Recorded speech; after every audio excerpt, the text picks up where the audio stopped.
Всем привет! Сегодня хочу поделиться советами о том, как сделать по-настоящему работающее расписание для самообучения, потому что оно критически важно, это самое расписание для самообучения, потому что самообучение — это достаточно такая неструктурированная вещь, вы сами решаете, куда вы идете, что вы делаете, я об этом уже говорила, и любой инструмент, который помогает сформировать вашу базу, который помогает вам продвигаться, который помогает вам отслеживать свой прогресс. Расписание — это хорошая структура, плюс вы обеспечиваете регулярность занятий, что гарантирует то, что вы будете продвигаться, то, что вы будете насыщаться знаниями, то, что ваши знания будут расширяться, проверяться и так далее. В общем, это хороший инструмент, который обязательно должен быть в вашем инструментарии, если вы хотите по-настоящему что-либо освоить, какую-то науку, какой-то навык, ну, в общем, самообучиться чему-либо, но так, чтобы конкретно достичь конкретной цели. И сразу скажу, что, конечно же, я не буду давать конкретного расписания, что вот вы должны просыпаться в 5 утра, выпивать стакан воды и садиться учиться,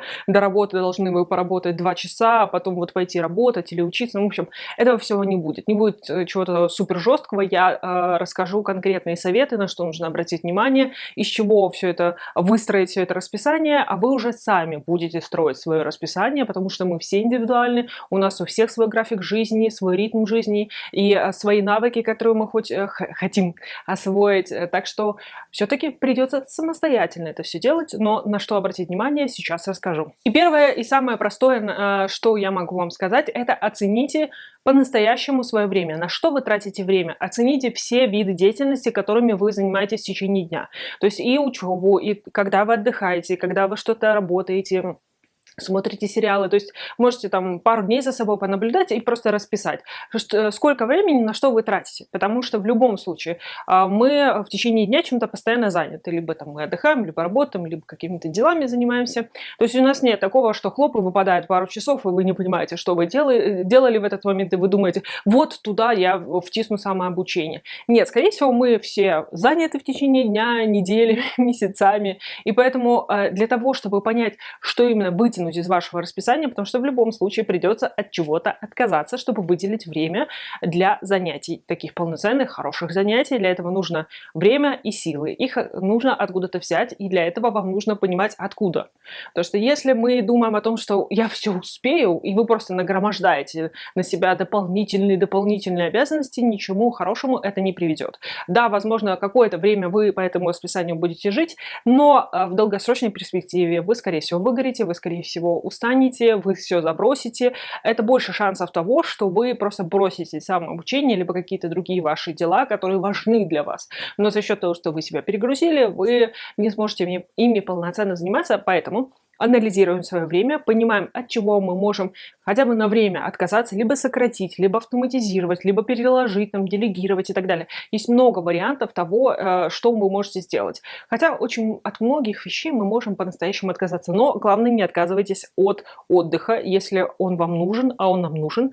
В определенные моменты вы понимаете, что если вы сейчас не отдохнете, вы не сможете полноценно работать, обязательно оставляйте этот самый отдых. И следующий момент, которого я уже немножечко коснулась, это сверхнагрузки и перегрузки. То есть, когда вы все-таки себе назначаете какое-то время, то есть вы его выделили, вы поняли, что вот в определенные дни у вас есть все-таки какое-то окошко, которое вы можете посвятить самообучению.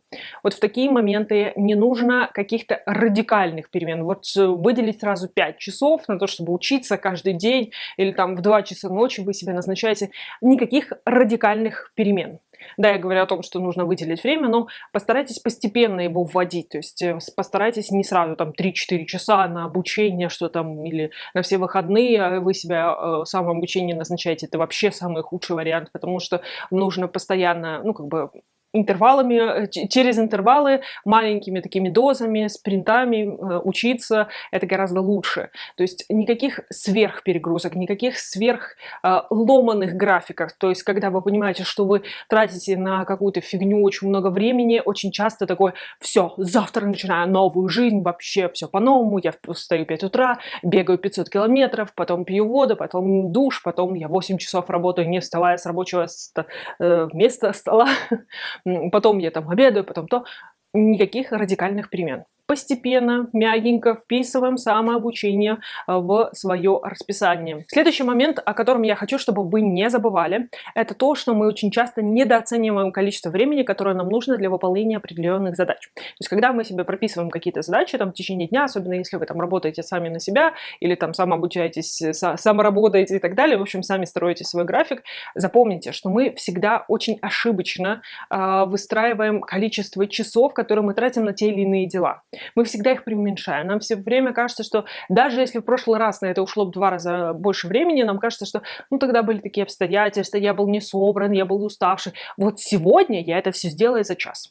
Нет, такого не будет. Нужно обязательно оглядываться назад, если у вас уже был опыт, и реально оцените, сколько вы потратите. И еще плюс полчасика накиньте. Лучше вы будете спокойно заниматься своим делом, и ну, как бы не будет такого скопища не сделанных дел, чем вы будете нервничать, перерабатывать, растягиваться и так далее. Далее я очень сильно советую выбирать собственную форму занятий, потому что кому-то нравится больше читать, кому-то смотреть, кому-то аудиокниги слушать, ему нравится там гулять и слушать, он так лучше усваивает занятия. То есть нужно всегда прислушиваться к себе. Нам кажется, что если вот занятие, то это садишься и учишься. Нет.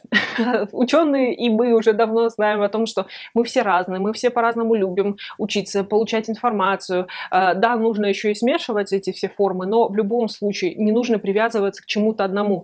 Если вам нравится, ходите слушать аудиокниги, планируйте себе так, чтобы чтобы у вас было время выйти и послушать эту аудиокнигу. Если вам нравится определенными вещами заниматься там в определенное время ночью, вот вы рисуете только ночью, назначайте себе это время именно ночью, если вы продуктивны, если это действительно ваше личное время, ваша личная форма занятий. То есть не нужно себя переламывать, усаживать за стол обязательно. То есть очень часто еще разные там типы наук, навыков, они требуют каких-то других инструментов, форм и так далее. В общем, не ограничивайте себя, не старайтесь себя, вот, повторюсь, усадить обязательно за стол, открыть учебник и учиться.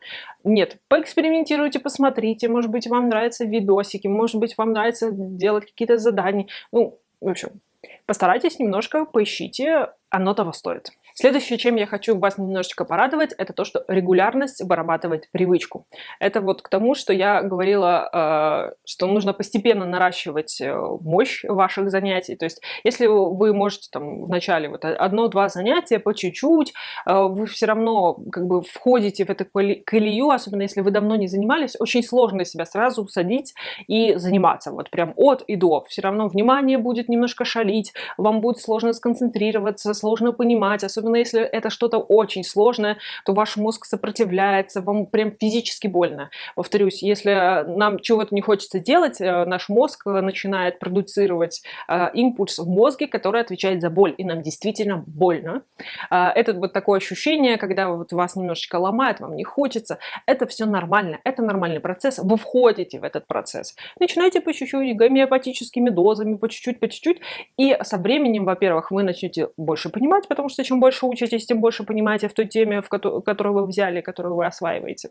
И плюс, за счет регулярности, это начинает входить в привычку. То есть вы уже привыкаете, что вот в такое-то время, в таком-то месте вы начинаете учиться. И ваш мозг такой: все, мы учимся, мы ничего больше другого не делаем. То, что я привык, ну вот, как бы, это само собой разумеющееся. Привычка – это очень сильная, мощная штука. Если вы выработаете привычку к самообучению, в принципе, как к процессу, и к конкретному там дню, времени, это прекрасно. Вам не нужно будет потом прилагать вообще никаких усилий, но перед этим придется прилагать эти усилия, поэтому запомните, вот этот весь сложный начальный путь, он стоит того, вам его нужно пройти, и вам нужно его встроить в свое расписание. То есть постарайтесь и расписание так построить, чтобы увеличивались вот эти интервалы, чтобы у вас была регулярность, она потом очень хорошо окупится. Следующий момент, который говорят людям, которые сидят на диете, что один пропуск – это еще не провал. Это действует на все возможные сферы. То есть если вы себе назначили расписание, вы такой молодец, все красивенько расписали, но был ужасный день на работе или на учебе, на вас накричали, вас что-то расстроило, ну вот вы не хотите учиться, вот все плохо, все пропало. Погрустите в этот день, переварите все свои эмоции. Это полезно, это нужно. Да, учиться в таком состоянии, если это вас не отвлекает и не помогает вам выйти из этого состояния, лучше не нужно. Или вам, у вас наоборот какое-то счастье случилось, радость, и вы настолько весь на эмоциях, что не можете учиться. В общем, разные бывают ситуации. Не успели, опоздали, проспали, все что угодно. Бывает такое, что 1, и 2, и 3 раза можно пропустить. Ну вот, если у вас есть объективные причины, что вот, ну вот не получилось, вы всегда можете вернуться. В любой момент можно вернуться к вашему расписанию. Да, вы немножечко откатитесь назад по поводу регулярности и нарабатывания привычки, но в любом случае вы уже не откатитесь на самый конец. То есть, если вы пропустите очень много, а потом захотите все-таки к этому вернуться, вы опять начнете со старта. Если же 1-2 раза пропустите, вы в любом случае уже прошли какой-то путь, вы уже что-то наработали, у вас уже есть какие-то навыки, вы в любом случае уже не со старта начинаете, поэтому можно начать в любой момент. Не надо уходить в минус, расстраиваться, винить себя. Это вообще самая худшая штука, которую вы можете сделать, которая вас вообще отвадит от этого процесса, потому что это негативные эмоции, это, в общем, ничего хорошего в этом нету. Похвалите себя, проанализируйте ситуацию и занимайтесь дальше.